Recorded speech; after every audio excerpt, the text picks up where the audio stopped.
Thank you, Sister Rosie, for the song. That's one of my favorite songs because I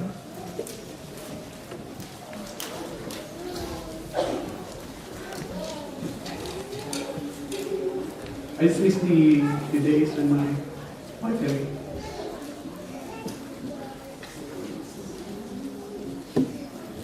We're in college. And we have this group. We miss it so much. We miss school. Especially those songs. My favorite. So good morning. It's good to be alive. I'm happy to be alive with Jesus. Amen? Amen. It's a good thing to see your all smiling faces. It's good to see your smiling faces. Amen. It's good to see your smiling faces. Amen. Are you glad Adventists or sad Adventists? I welcome you all to the worship, the service this morning. Let's pray. Dear Heavenly Father, please anoint my lips as I share your word, Heavenly Father. May the congregation understand it well and apply it in their Christian living. Be with us always. In Christ we pray. Amen. Our presentation today is entitled Abiding in Jesus. John 15, 1-8 is our passage. This, to us, is a familiar passage. In fact, many of us think that we know the passage well. But if we don't spend time to consider it carefully, it is easy to miss the priceless gems of truth that we can glean from every detail when we just loosely browse it. This is like a rich reservoir of treasure that never runs out of supply. The more we dig, the more gems we find. So this morning, I want you to disabuse your minds of what you think of this message was, and let's take a fresh look into it as we discover some spiritual gems that enrich our relationship with Jesus. Let's read our passage. I am the true vine, and my Father is the vine dresser. Every branch in me that does not bear fruit, he takes away.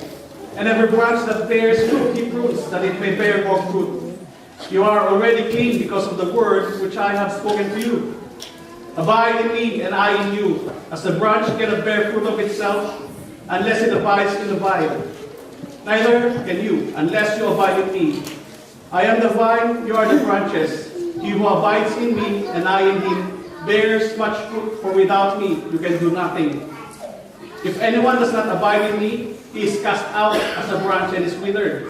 And they gather them and throw them into the fire, and they are burned. If you abide in me, and my words abide in you, you will ask what you desire, and it shall be done for you. By this my Father is glorified, that you bear much fruit, so you will be my disciples. If you are going to encapsulate this message into one single word, what word would that be? Abide.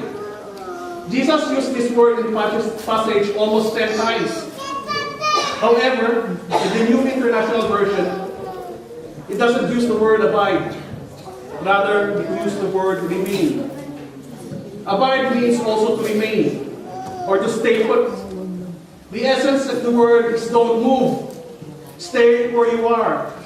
Remain where you are. Now, there's a very important point that we need to understand from the word abide. You cannot continue to abide where you do not presently reside. You cannot continue to stay where you are if you are not there.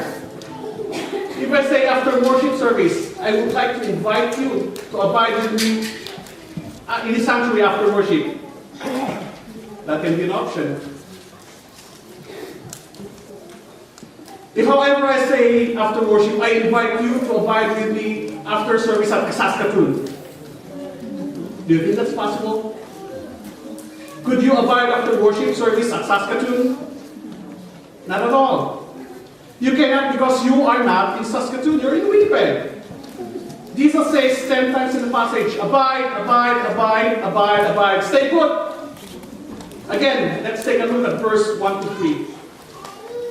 I am the true vine, and my Father is the vine dresser. Every branch in me that does not bear fruit, he takes away.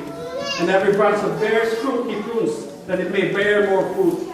You are already clean because of the word which I have spoken to you. In these verses, there is no mention of the word abide. But in verse 4, the first word is abide. So here, Jesus has to tell them first where they are before he can tell them to stay there.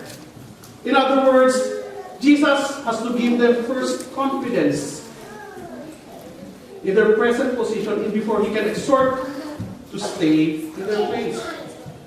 The key to understanding this passage is in verse 3. You are already clean because of the word which I have spoken to you. You know, in the English language, we can use the word you in both singular and plural forms. I can say, I am inviting you to my birthday party. Or I am inviting you to my birthday party. Provided you bring a gift. So what I'm saying is, in English, the word you can mean both singular and plural, depending on the context. However, in the Greek language, you cannot do that. You have a specific word for you in a plural form, and a specific word for you in a singular form. When Jesus says here, you are already clean, it is in the plural form. I want you to also notice that Jesus used the word already. What does the word already mean? Is it something that will happen? Is it something that is happening? Or is it something that has happened? Of course, it's something that has happened. If, for example, my wife says, which she usually do, honey, could you do the dishes, please?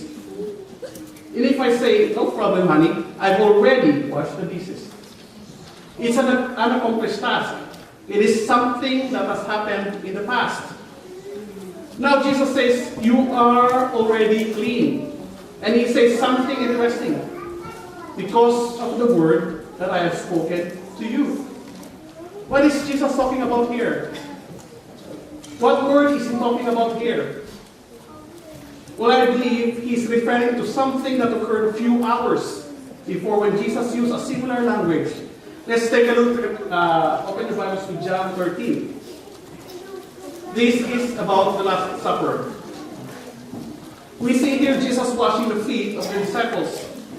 The eternal, the infinite, the illimitable, the omnipotent God of the universe is washing the dirty feet of the disciples. According to ceremonial tradition, washing someone else's feet was regarded as one of the most demeaning tasks anyone could perform. It was reserved for household slaves. In fact, a Jewish text says this is something a Gentile slave could be required to do, but not a Jewish slave. So when Jesus took the basin and poured water to wash their feet, they were totally unprepared. Verses 4 and 5. He riseth from supper and laid aside his garments and took a towel and girded himself. After that, he poured water into a basin and began to wash the disciples' feet and to wipe them with the towel wherewith he was girded. Jesus starts with Judas, his betrayer, and he moves around in circles before their wondering eyes. The text says, having loved his own which were in the world, he loved them unto the end. The Greek word for the end is telos, meaning perfectly, wholly, or completely. It seems therefore that here we find the highest expression of Jesus' love to his disciples. When he seemed to be saying to each one, I love you so much that you can count on me to do anything for you, even washing your feet, or to the point of dying. It was an act of complete love and dedication. Now Jesus eventually came to Peter. Not fully understanding of what was happening, Peter proclaimed loudly that Jesus would never wash his feet. He protests.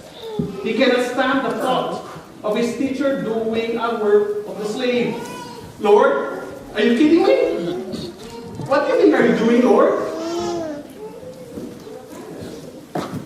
But Jesus answered and said to him, "What am I doing? You do not understand now, but you will know after this." But Jesus didn't let his presumptuous assertion go unchallenged. Instead, he went to the heart of what it means to have a relationship with him. He said to Peter, "Unless I wash you, you have no part with me."